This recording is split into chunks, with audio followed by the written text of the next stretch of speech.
Some autistic people notice tiny patterns that others miss, like the clouds, the colours, the animal behaviour. In 1590, Agnes Sampson could forecast storms just by watching the sky and the animals. People thought that meant she was summoning storms, and she was accused of conjuring tempests. Really, she was just reading nature better than other people.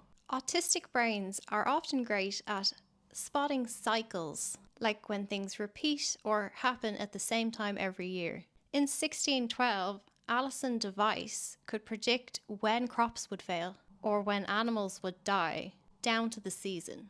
The neighbours thought she was hexing the land, but in reality, she was analysing patterns of harvest and famine. Some autistic people, including myself, are incredibly sensitive to their environment and can tell when the wind shifts or the pressure drops. Agnes Sampson, again, was accused of wrecking King James VI's sea voyage because she correctly predicted storms by reading the air and the sea changes. Her natural skills in environmental science got twisted into weather magic heathen. Communities during the witch trials didn't have autism as a label. People who noticed patterns, read their environment, or could calculate timings were labelled as witches.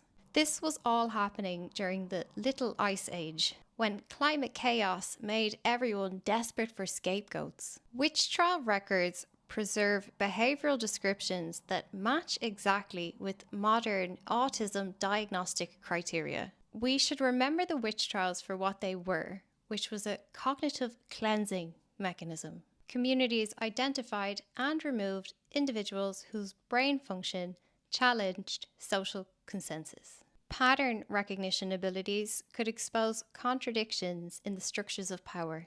Autistic information processing enables the broader society to gather more comprehensive understanding of systemic patterns. This analytical capability threatens systems that depend on information asymmetry. Historical and contemporary responses have involved marginalization or elimination of these kinds of analytical perspectives. The witch trials document what happens when societies encounter cognitive differences they cannot control or understand. The compulsion has been to eliminate difference in our species rather than examine our own limitations.